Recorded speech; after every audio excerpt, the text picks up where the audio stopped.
Oh, chào bà Vi, chị thưa bà. Ok bà sẽ chị bà sẽ.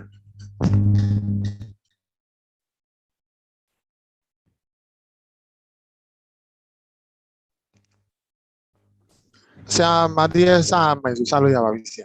Yeah, we know. Okay, looks like the internet. Okay, bà sẽ. Okay. Okay, looks like everything is working now, recording and live stream. So welcome everyone back again. I hope the connection today will be better than last time. There were some problems and I've heard that it's still not very stable today. Anyway, I hope that many of you can join and can also join the live stream or watch the recording later. We're already almost at the end of this course. So today is the final real lecture before we do some wrap up on Friday. The topic of today is the non-national languages of Myanmar. We've been talking about this for quite some time. We've been talking about this a lot, actually, that there are different languages spoken in Myanmar. Today, I want to give you just a few examples of languages in Myanmar in their context, social and historical context. Just a reminder before we begin, the language families, languages of Myanmar again. We saw the example of France on Monday, languages spoken in France, and we saw that almost all of the languages there belong to one language family, namely Indo-European, with different subgroups, but still all Indo-European, except for Basque, which is not related to the Indo-European languages. So in Europe, this is the normal picture. Most languages are Indo-European languages. In Myanmar, you have much more diversity. There are at least 6 language families that are spoken in Myanmar. The Sino-Tibetan family, Austroasiatic, or also called Mon Khmer, then the Tai-Kadai languages, Austronesian, which is spoken by only very small part of population somewhere down here. And there's some Hmong Mien pockets in the north and some Indo-European languages. So you have a big diversity in Myanmar with dozens of languages spoken. The exact number is not clear, but there are many dozens at least. But only Burmese has the status as official or national language. So all the other languages are seen as peripheral, as Dayin Dazaga. So they don't really have the importance, they're not given the importance that they might deserve.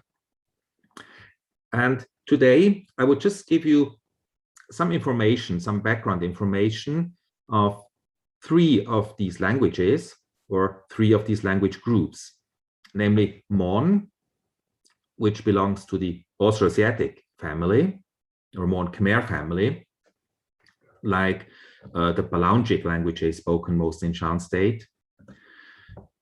Then we'll have a quick look at Shan and Khön, as the language is called. Khön in Burmese is Go or Go Shan, spoken in Chaitong area. They belong to the Tai-Kadai language family. And then finally, a quick look at Gorkha and Rohingya, members of the Indo-Aryan family, which is a subgroup of the Indo-European languages. So these are 3 examples I want to have a look at today. And let's begin with Mon. Mon is a member of the Austroasiatic languages, and it's spoken mostly here in what today is Mon State and parts of Kayin State of Myanmar. There's also some Mon communities in Thailand. Actually, there are many more Mon migrant communities, people who migrated over the last decades from Myanmar into Thailand. like in the border area of Kanchanaburi, Winka, Sankaburi Township. There are many Mon speakers. There's also some pockets up in the north of Thailand where people actually still do speak Mon, and there are remnants of migration some 200 or 300 years ago.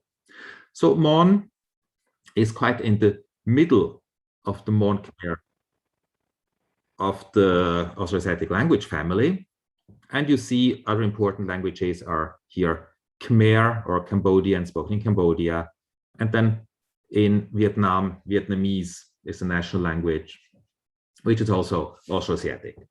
Then you do have related languages spoken in India, like the Munda languages in central northern India, and Khasian languages in Meghalaya in northeast India. Also, Nicobarese belongs to this family. So it's a very big, diverse family, and Mon quite in the center geographically. Now, Mon is one of the earliest documented languages that we have in Southeast Asia.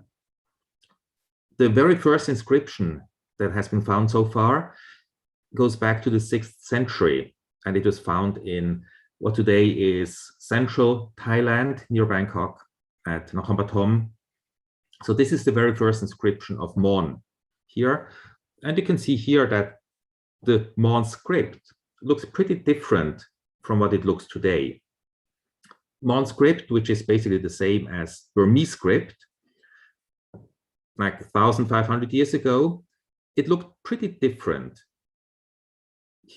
In the middle column here, you have the transliteration. So just take one Roman letter for each Old Mon letter.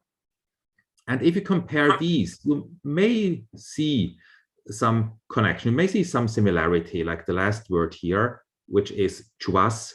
So you have the salon and waswe and sata, ta. In Burmese now, in Mon, it would be sa. So if you know it, you can see the similarity, but I guess you wouldn't be able to read this just on its own.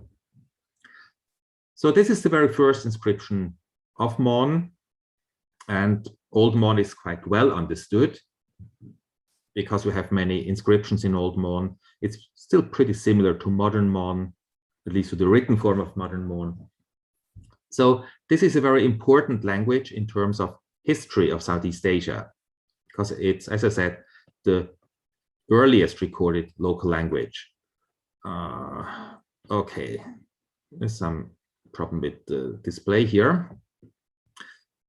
Then in the 11th and 12th centuries, Mon was the main literary language of Bagan. Bagan, which was not a Mon kingdom, but a Burmese kingdom.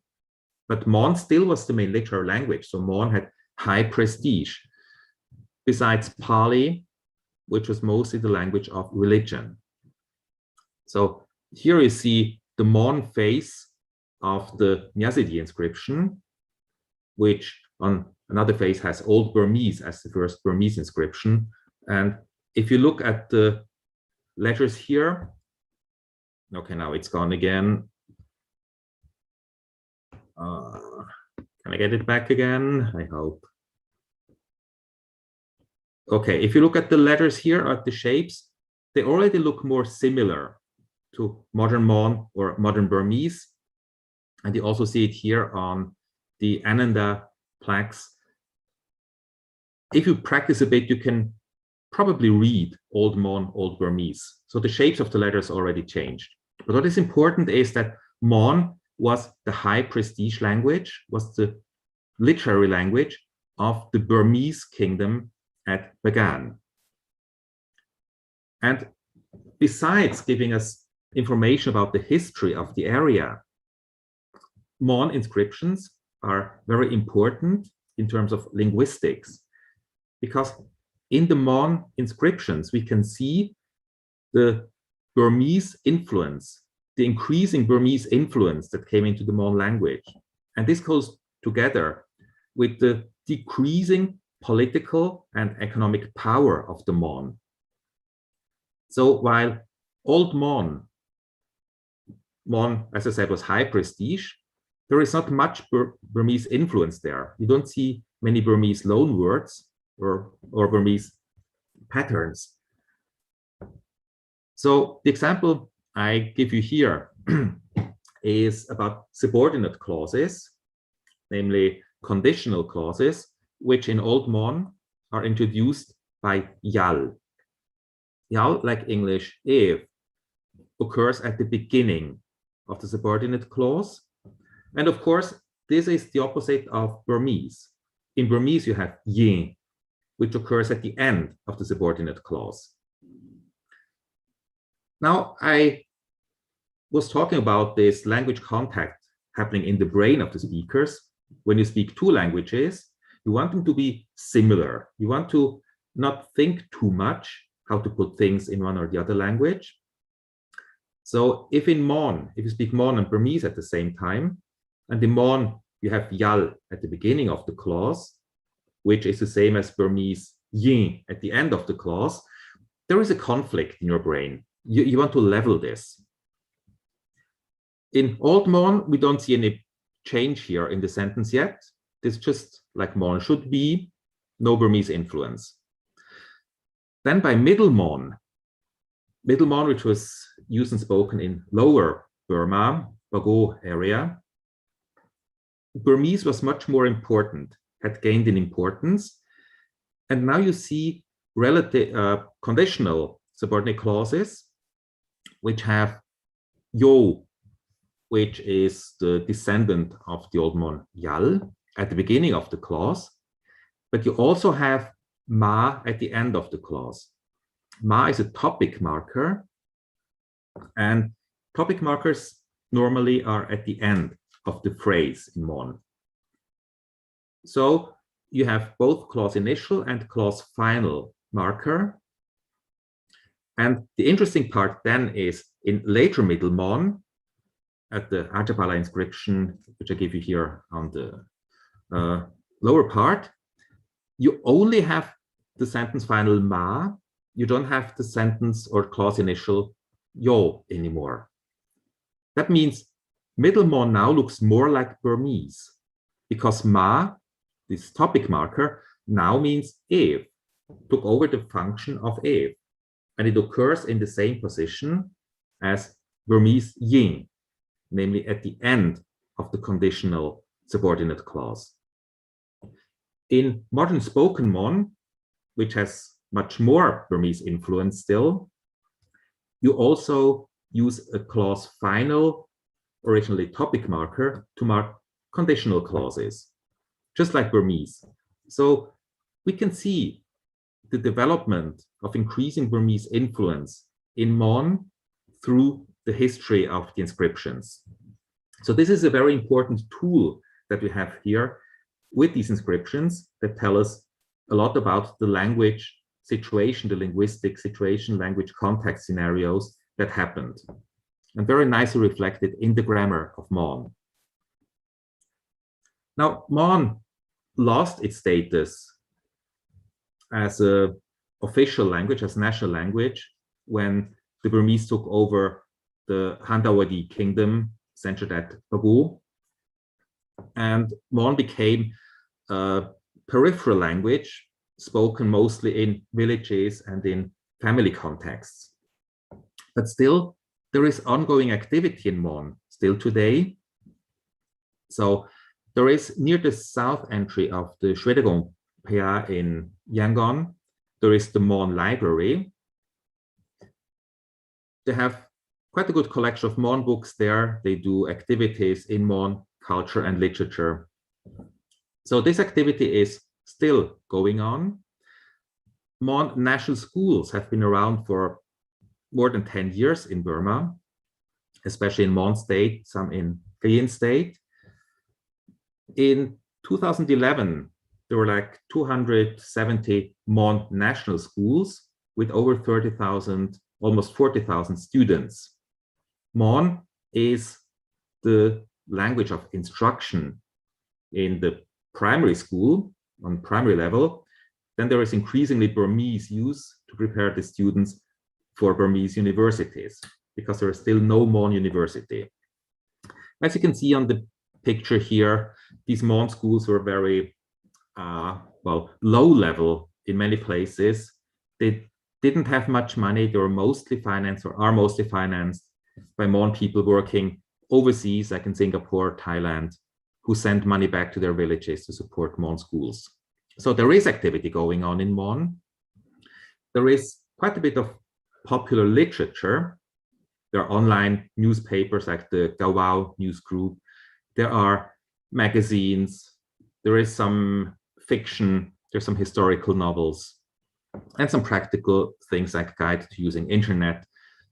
So Mon is very much alive, but still there are many challenges that Mon is facing today. And these are mainly social challenges.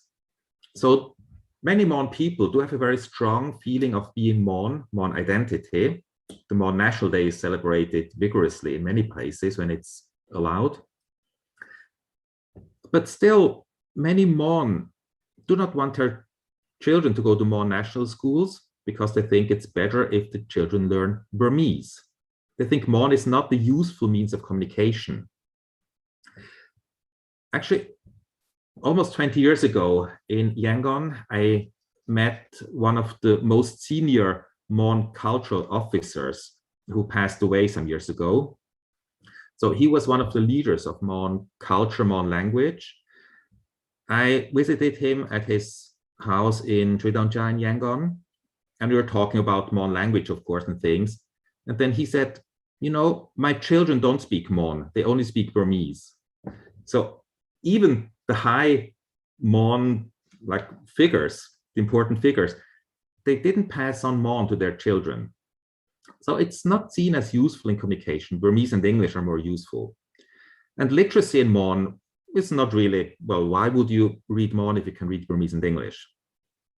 There is not much Mon in the media, apart from these journals, but, well, distribution is limited. And until very recently, it wasn't easy to write Mon on a mobile phone. This only changed actually a few months ago when Google in the new Unicode Gboard application included Mon and Shan and Bao and other languages of Myanmar. Before that, there were some handmade Mon Saji fonts, but they were not universally applicable. In Unicode, of course, in computers, there is Mon included in the Myanmar block. It's no problem there. The problem is that people in Burma still like to use Saji instead of Unicode, and Saji just doesn't really work with these non-Burmese languages. So if you produce stuff in Mon, if you produce books, journals, newspapers in Mon, you don't have a big audience, you cannot sell much of it, so there is not much economic interest. And one important part, when I first visit Monland in the late 1990s, and I went to stay in a Mon village, everyone spoke Mon, and the younger people more than the older people, and they said, of course we speak Mon, we're not Burmese. So speaking Mon was kind of soft opposition against Burmese, which was like a protest. And I saw families where the children or the young people in their 20s spoke only Mon, but the grandparents also spoke Burmese fluently, because for them it was just normal to use Burmese. But then for the younger generations, Mon was sort of opposition. This is no longer the case, I feel, today. Maybe it's coming again now, but so with this, not pressure, but, well, Mon was suppressed by the Burmese, so there was opposition to use Mon. With this factor gone, more people in Mon State now speak Burmese more fluently. So Mon, I'm sure, will survive. I'm sure Mon is not threatened at the moment, but Burmese influence is increasing, and the use of Mon, the domains where Mon is used, may be decreasing, actually. Now, the second language or language group I want to show you is Shan and Khön. Shan and Khön both belong to the Thai Kadai group, And Thai Kadai, Thai is the endonym of most of these peoples. So most of the Thai people call themselves something like Thai, or in Shan, it's Thai, spelled like this. And this Thai, of course, is the same word, the same name as Thai in Thailand. So this is called the endonym. This is the name that the people use for themselves. This is opposed to the exonym. Exonym is what other people call them, but not what they would call themselves. So the Shan do not call themselves Shan. They always speak about Thai.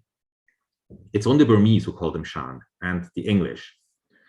And this Shan, of course, is the same word as Siam, the old name of Thailand. It also occurs in Assam in northeast India, and Ahom, the old language of Assam, which belongs to the Thai Kadai family. The first probable occurrence of this word is in Ptolemy's geography from the 3rd century AD. So this is a very old name, which probably referred to the area of Southeast Asia and not to a people, not to a specific people. So Shan always call themselves Thai. We have already seen the situation, the geographical situation of the Shan people. They have an intermediary position between the lowland Burmese and the highland Palaung and Bao and other people. So the Shan live on the fertile plateau of Shan state. They do cultivate rice and vegetables. They do have some mining business and especially trade. They are Buddhist traditionally. And we have seen that Shan varieties or languages similar to Shan are spoken all over the place in northern Myanmar, in China, India, and also parts of Thailand. There have been strong economic ties with Thailand and China, and also India to some extent, especially because the Shan were traders all over the place. They transported goods from China to Thailand and India through northern Myanmar. They're all closely related to each other, these Shan varieties, and also closely related to Thai, national language of Thailand. We don't know much about the real history of the Shan people because it's most only legends. But probably the Shan started from somewhere in the Burma-China border area and spread from there into most of northern Myanmar. And they established what is called MoE, or towns, townships, fiefdoms, since the 13th century. Now also the Palaung and Bao, in some cases, adopted this kind of social organization and established their MoE. So Shan clearly was the dominant group in this area. Shan for a long time was the language of state and education, literature, and also religion. All the Buddhist texts, or the important Buddhist texts, have been translated into Shan. And under British rule, the Shan retained their status, and also the Shan language could retain its status as an official language for local administration. The Shan spread away also from Shan state into northern parts of Kachin state and Sagaing region, known as Khamti there, and into northeast India, where they're known as Ahom. According to the legend, as early as the 13th century, this is not sure again, because we don't really have inscriptions very old. In northeast India, Ahom was spoken until the 19th century and then disappeared. Now it's only, it only exists in the literature. So Shan used to be an important language.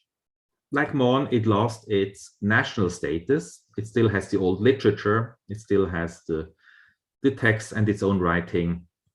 And it may have left traces in Burmese. You may know about this old discussion about noodles, khao sui. What does khao sui mean? Where does it come from? If you ask Burmese speakers, they would say, well, khao sui is because you make that dough from rice or some cereals, and you fold it, and then you pull it, you fold, you pull, fold, pull. This is how you produce noodles. That's why khao sui is called khao sui, khao bi sui. But if you ask Shan speakers, it's a different story. In Shan, noodles are called khao soi, and khao soi it's the same word as khao sui. So if you take Burmese khao sui into Shan, it becomes khao soi, and the other way around. This is the regular borrowing pattern. Now, in Shan, khao means rice or any kind of cereal, and soi means cut into long slices. So khao soi in Shan means, well, cereal in long slices, in long pieces, and that is what noodles are, right? So who was first? Is it the Shan who borrowed from Burmese, or the Burmese who borrowed from Shan? I would go for this explanation because this khao soi also exists in Thai, where it's khao soi, the same word as Shan, different pronunciation a little bit. And Thai doesn't have many Burmese borrowings. So, well, okay, maybe the Thai took it from Shan, but also not many Shan borrowings in Thai. So I would say it's Shan that went into Burmese, and then the Burmese gave it a new meaning by folk etymology, and they said it's khao bi sui. Just because it sounds like something Burmese, then you can assign a new meaning to it. So this example is just to show you that it is good to have knowledge of Shan, sometimes to understand things about Burmese as well. It's not always that Burmese is the only language that is important and all the other languages have to go with Burmese. Now, after 1962, Shan was pretty much superseded, was pretty much replaced in all official domains by Burmese. So after Ne Win's coup in 62, language use other than Burmese was not allowed anymore in schools, in administration, and also in the literature. Also, newspapers were not allowed to publish in anything but Burmese and English. This started in 1964, if I remember correctly. Before that, you had newspapers in many local languages, but then from the 60s, this was not possible anymore. This means that Shan gradually became less important, also in Shan State. If you go especially to southern Shan State now, the area of Taungji or Inle Lake, people don't speak Shan much anymore there.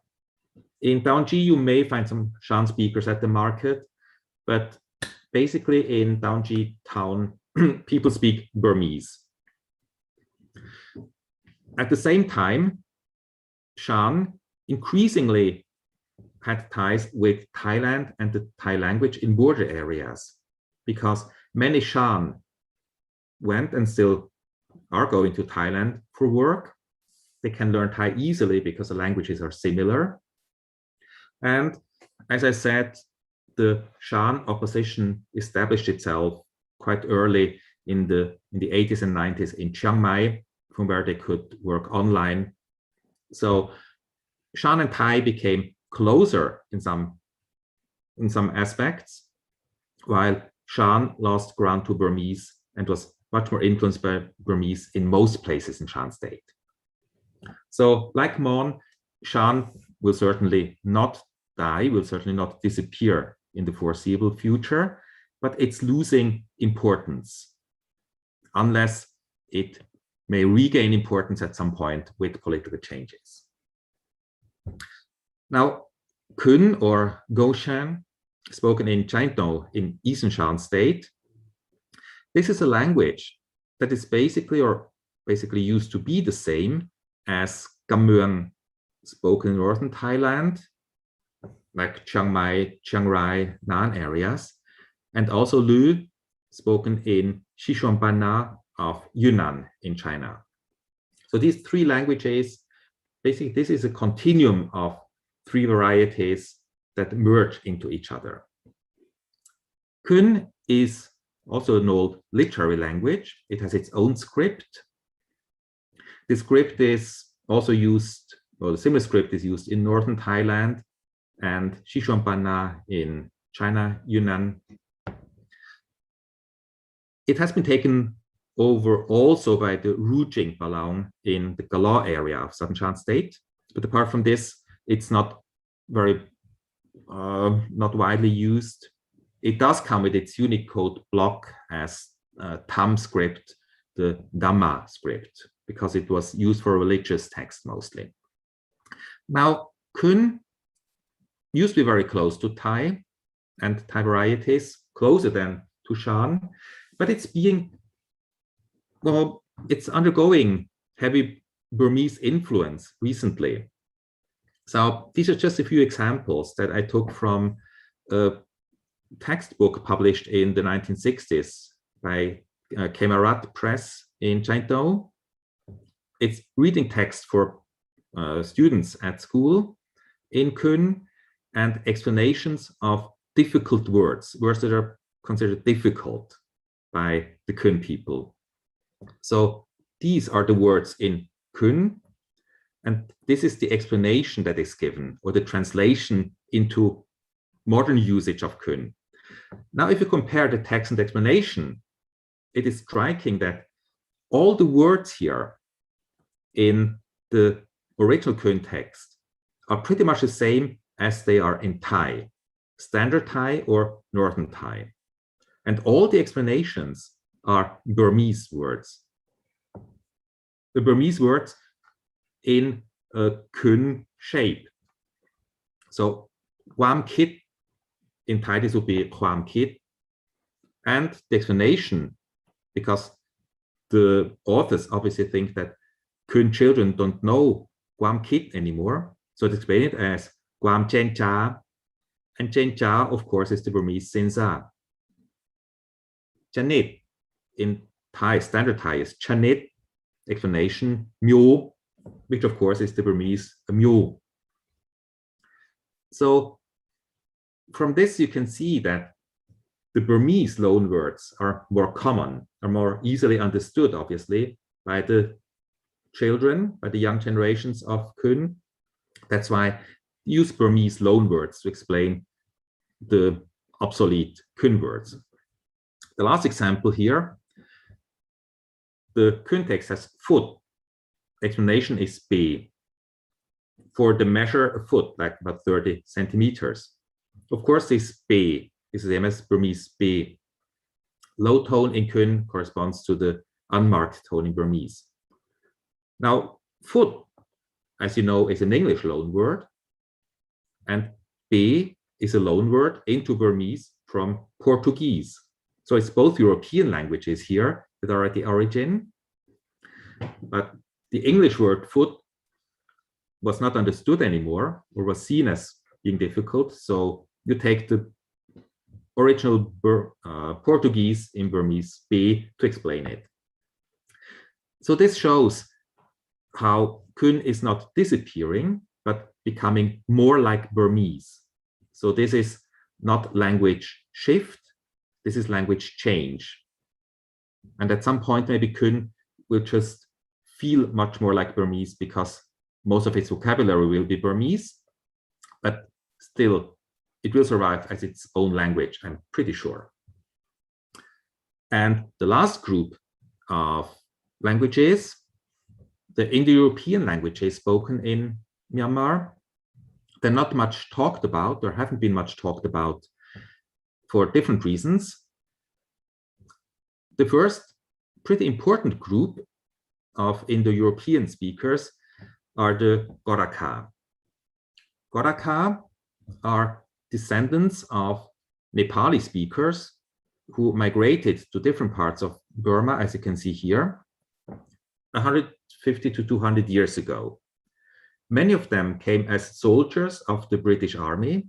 The Gorkha were the elite soldiers of Nepal, and they settled with their families, especially in urban areas in Myanmar, and many of them became pretty rich trading families. And interestingly, they, of course, all speak Burmese fluently, but they also speak Gorkha or Nepali to different degrees. The Gorkha that migrated from Nepal belonged to different groups, different ethnic groups, spoke different languages. Nepal, like Burma, is a country with many different ethnic groups, but they did not take with them their original native languages. They all spoke Nepali, and when they settled in Burma, Nepali became their language of choice for within their group, their newly established ethnic identity as Gorkha. So this is like the creation of a new identity, a new community that originates in many different ethnic groups. And one of the parts that glues that ethnicity, that society together, is the use of the Gorkha or Nepali language. These people are well integrated in Myanmar. In many cases, you maybe would not even know that someone is Gorkha if they don't speak or if they don't mention their name or their origin. So they're well integrated. They speak Burmese just fluently and usually without any distinct accent.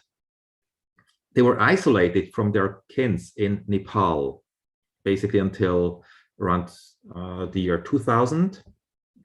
In the past 20 years, with the opening of the borders and communication becoming easier, they had more contact with their families or relations in Nepal.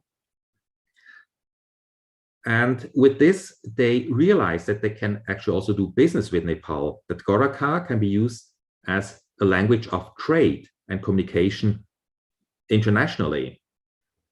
So when people from Nepal started coming to Myanmar on pilgrimages, and at some point you could see many Nepalese groups in Mandalay, including Buddhist monks from Nepal, visiting temples in the area, then the Gorkha, who already were established in the area, they could work as tour guides, tour organizers.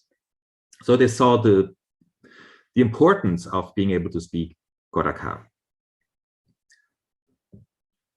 Now, of course, being in Myanmar for 200 years, being exposed to Burmese, also speaking Burmese, doesn't go without leaving traces in the language. The top line here, SN, is standard Nepali, as spoken in Nepal. And the lowest line here, B, is Burmese. And MG1 and MG2 is two varieties of Myanmar Gorkha, like Nepali as spoken by the Gorkha in Myanmar.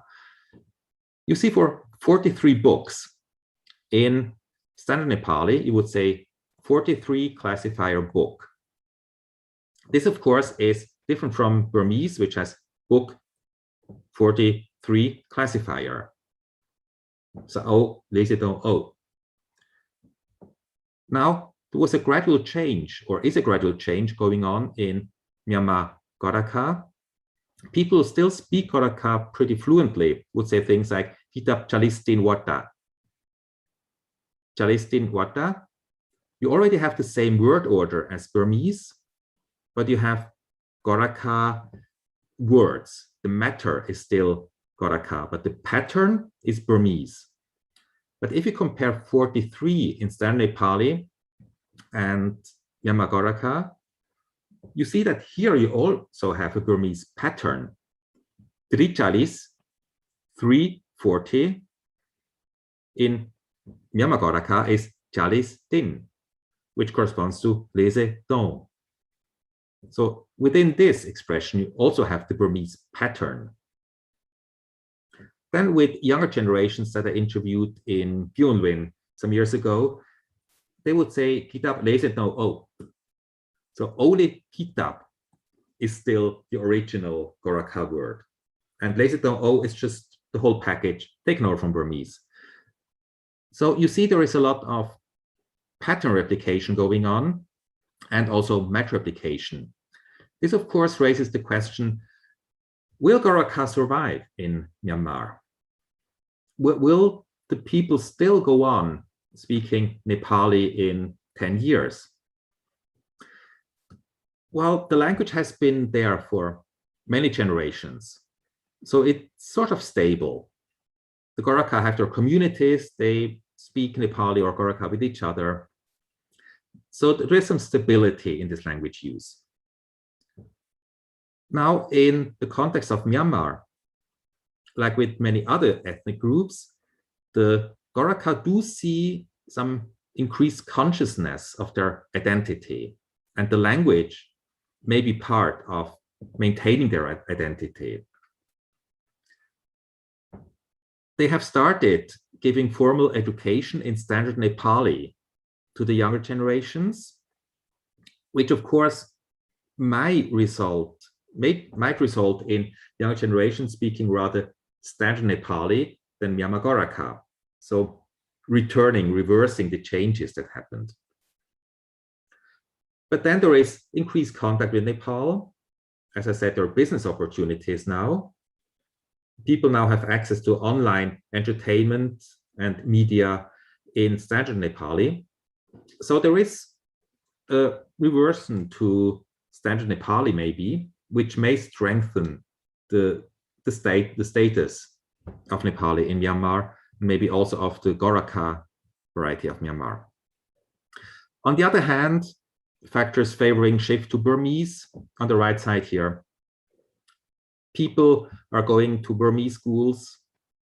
They have much more mobility these days. You don't stay in your Goraka village your whole life, but you go out to urban communities. Many Goraka are already established in Mandalay and Yangon. So this may favor a shift to Burmese at some point. So Nepali as a language, of course, will survive because you have Nepal as a strong community there, which is not the case for Shan and Mon. They don't have a country in the back that would maintain its language. For Goraka, it's more difficult. Maybe in Myanmar, in 1 or 2 generations, there will not be much of it spoken anymore.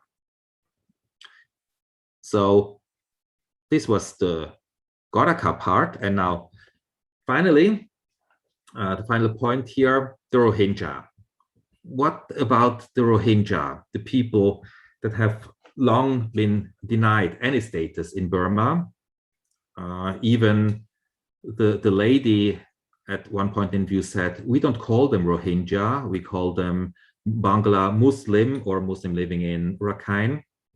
So there is some problematic relationship between the Bama majority and the Rohingya, obviously. Now, why is that the case, and does it have to be like this? The quote I copied here is from Gordon Luce's famous work on Face of Pre-Begun Burma, where he lists languages and peoples living in Burma, well, before the Burmese established Bagan. And there are some interesting quotes here, namely that according to the legend, the Rohingyas were established in what today is Rakhine for more than 1,000 years. So this is the legend, and Lu says that this is maybe an exaggeration, maybe it's not that long, but the area has been under Muslim rule for many centuries. So we know of Muslim kings in Bangla, what today is Bangladesh, and the northern part of Rakhine, Arakan. And the Rohingya are described as very devout and scholarly-minded Muslims So they were people of learning. They were not warriors or uneducated people, but they were sort of the scholarly elite in the area.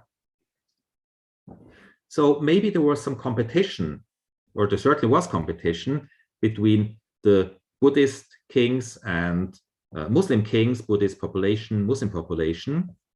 But like in most places in the world, religion is not a problem for people living together. Language is not a problem for people living together. In most places, Buddhists and Muslim and Christians and Hindus can live together pretty easily and well. So this just to show this quote that the Rohingya were in the area for many centuries. They're not newcomers, they're not illegal migrants who just entered Burma and they're trying to take over Burma. Now let's have a quick look at the Rohingya language. Rohingya, like Gorkha and Pali, belongs to the Indo-Aryan language family of the Indo-European group. Rohingya is basically a dialect of Chittagonian dialect of Bangla. So it's the language that is the national language of Bangladesh today, that is the closest relative of Rohingya.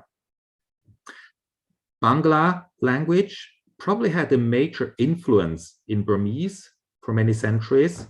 Many loanwords in Burmese are from Bangla.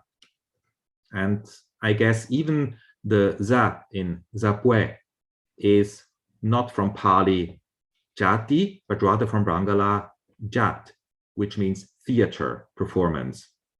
So Bangla certainly was an important language in Burmese. Rohingya, as part of the Bangla language group, has been in the area for several hundred years, as we have seen.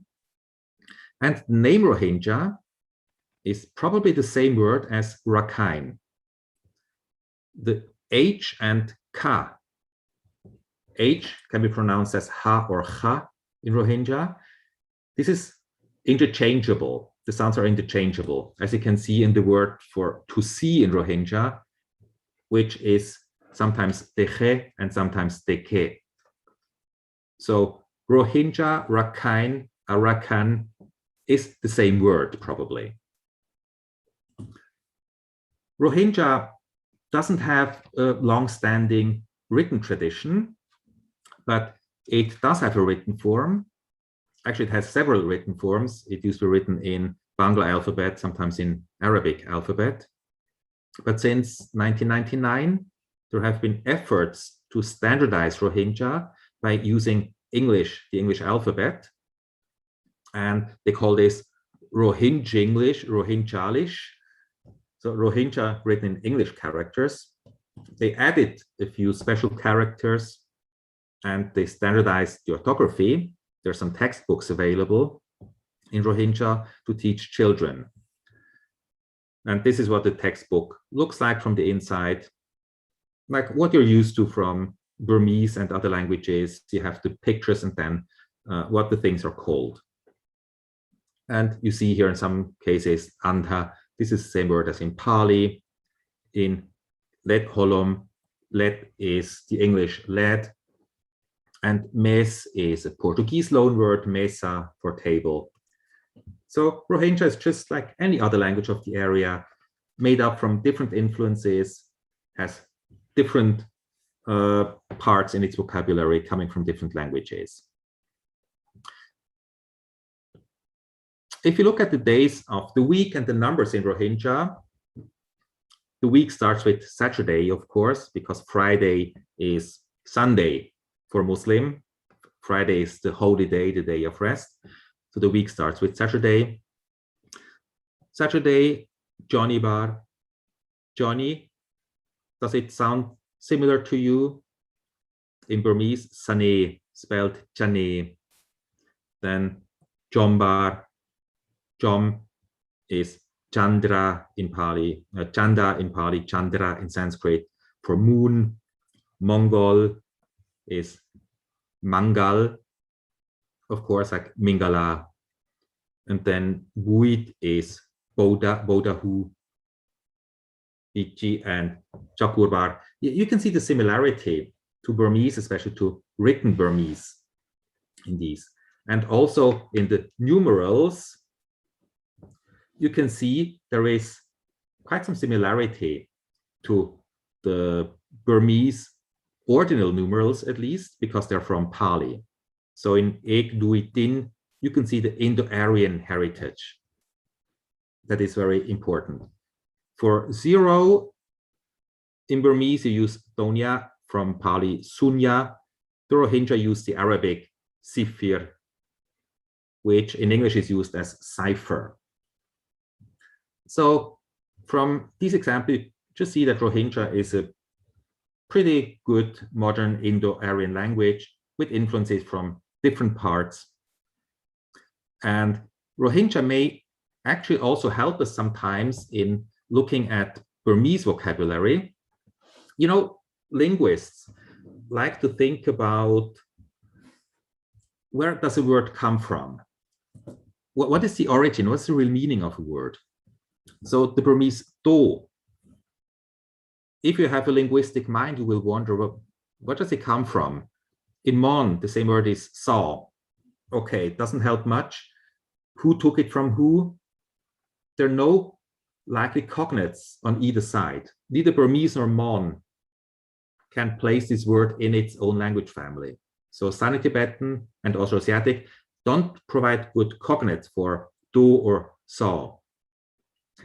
Karenic and Chinic have similar words, but they just have borrowed them from Burmese. And of course, sheep are not really indigenous to Southeast Asia. So where does this word come from? Now in Rohingya, the word for sheep is soul, soul with the final L.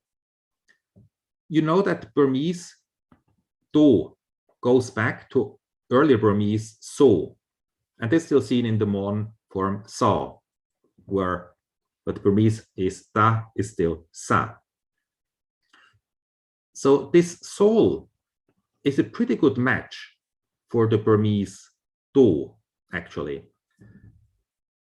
Okay, we don't have any cognates, didn't find any cognates in other Indo-Aryan or Indo-European languages.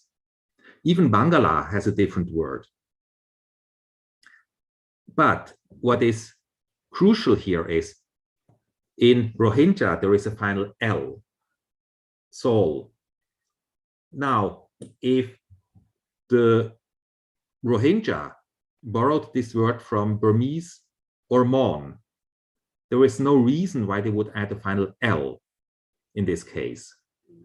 Because in Burmese, there was never a final L, at least not as far back as Proto-Burmese.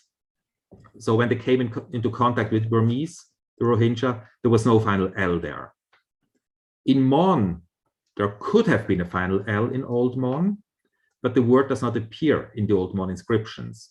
And without any cognates in Austroasiatic, we don't know if there ever was a final L. And Mon is too far away from Rohingya anyway to be the direct source of this loan. So it's much more likely that Rohingya soul is the origin of the Burmese and Mon words. So that Mon maybe borrowed the word from Burmese and Burmese got it from Rohingya. Or maybe there is an unknown third language that is the origin, which went both ways into Rohingya and into Mon Burmese. But we don't know of any other language in that area that could be the origin. So maybe knowledge of Rohingya can be important to understand the history of Burmese as well. Maybe Rohingya can give us some hints about how Burmese developed. Maybe after all, it would be good to have a closer look at Rohingya. There is not much available on the language so far. There are not many linguistic descriptions or analyses. There is some online material available, like language lessons but there's still a lot that has to be done. And with this, I want to end this lecture for today. And this was basically the theoretical part that I wanted to introduce to you during this month. We have one more meeting on Friday, which will be wrapping up, sum up the course. And especially I want to have a look then at what we can do with this knowledge. Now I've told you about linguistic stuff, history, social stuff, but why is this important? How can we apply this in different fields in our daily lives or in our academic lives? So this I want to do on Friday in the final meeting for this course at least. If you have anything that you would like to include in Friday's lecture, any point that you think would be important to talk about in one way or the other, just let me know. You can write me an email. You have my email address. It's at the beginning of the lectures. It's just mj@mathiasjenny.ch. Just basically mj@ and then my name all in one go.ch. You can also see it. You will get the PDF of the lecture, and the email is on the first slide. So just write me a mail if you have any points that you think you would want to talk about on Friday. Okay, and if you have any questions about today's lecture, feel free now to let me know. Hello. Yes. My question is, how should we consider the inclusiveness or other ethnic language in Myanmar? How should we consider? Sorry, I didn't hear you well. So how should we consider? You're frozen. You're not moving anymore. Hello? Maybe the internet connection is unstable. The inclusiveness or the other languages in Myanmar? You were Hello? frozen. Okay, you have to start again. Hello, can you hear me?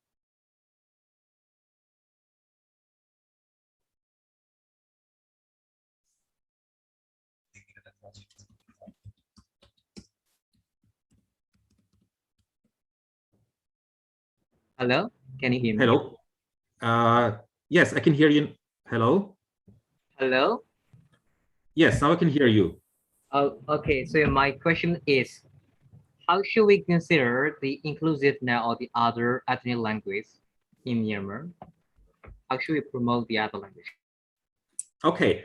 Well, this is a point that I think you should talk about on Friday. What can be done and how it is feasible. It's not easy in Myanmar. I think the most important thing that you can do is encourage the communities to use their language, encourage the communities not to give up their language. We will talk about a few points that can be done about this on Friday in the final lecture. Thank you, sir. Yeah.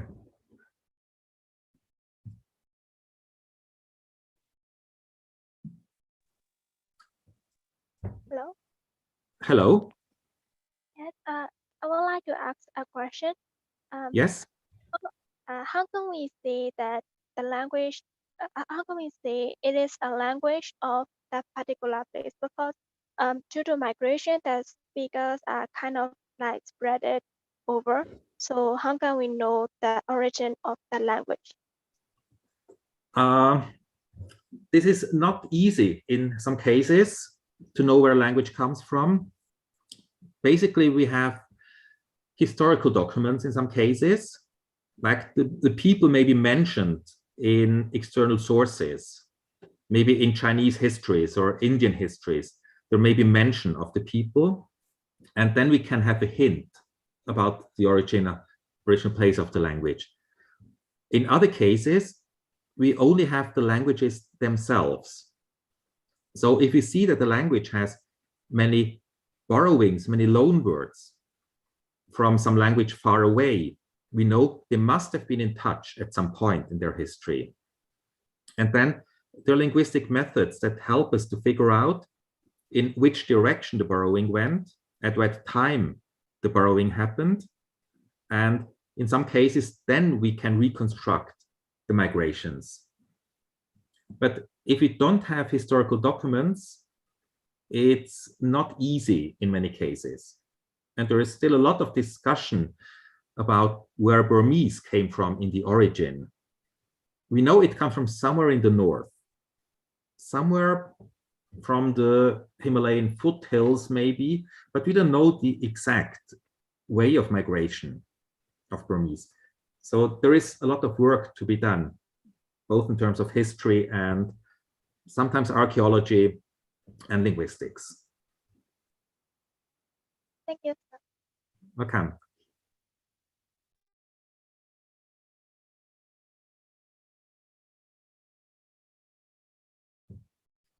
Any other questions or comments? Well, if not, thanks for joining today. And I look forward to seeing you again on Friday for the final lecture and hopefully also some discussion then. Have a good time and stay safe. ကျေးဇူးပါနော် ကျေးဇူးပါဆရာ ဟုတ်ကဲ့ပါကျေးဇူးပါဆရာဟိုတက်ရောက်သူတွေအနေနဲ့လေကျွန်တော်တို့ဟိုမေးကိုပို့လို့ရပါတယ်ခင်ဗျာเนาะဒီထဲမှာလင်ပေးထားပါတယ်လင်မှာဖြည့်ပေးကြပါအောင်เนาะဟိုဆရာလင်းကတကယ်လို့လင်ကိုဖြည့်မရအောင်ဆိုလို့ရှိရင်လင်းကဝင်ဒီနေ့ကဘလို့မှဝင်လို့မရတာကျမဖုန်းကဟုတ်လင်ဟောအဲ့ဒါဆို email နဲ့ပို့လိုက်မယ်နော်ဆရာနော်ဟုတ်ကဲ့ပါခင်ဗျာ email နဲ့ပို့ပြီးပါအရင်နေ့တွေကမဖြည့်မိဘူးဆိုရင်လည်းကျွန်တော်တို့ email နဲ့ပို့ပေးထားပါနော်ဟုတ်ကဲ့အဲ့ဒါဆိုလို့ရှိရင်လည်းမနေ့ကဟိုပါဘူးတနေ့ဟိုနေ့ကလေတနေ့လာနေ့က technical problem ကြောင့်မဝင်ခဲ့အောင်အဲ့ဒါလေးရောဖြည့်လို့ရလားမသိဘူးရပါတယ်ခင်ဗျာဟိုသင်တန်းသားများအနေနဲ့ပေါ့နော်ကျွန်တော်တို့ဟို attendance ပြည့်မီတဲ့ဒီအခုသင်တန်းဆင်းလက်မှတ်ရဖို့ကျွန်တော် attendance ပြည့်တဲ့လူတွေကိုမေးပို့ထားပြီးပါပြီခင်ဗျာတကယ်လို့အဲ့ဒါမေးလေးနည်းနည်းပြန်စစ်ပေးကြည့်ပါတကယ်လို့မေးမရောက်သေးဘူးပေါ့နော်အကြောင်းကြောင့်မေးမရောက်သေးဘူးဆိုရင်လည်းကျွန်တော်တို့နည်းနည်းပြန်ဆက်သွယ်ပေးပါနော်ဟုတ်ကဲ့ပြန်ဆက်သွယ်ပေးပါမယ်နော်အခုပဲပို့လိုက်ပါမယ်ဟုတ်ကဲ့ကျေးဇူးပါ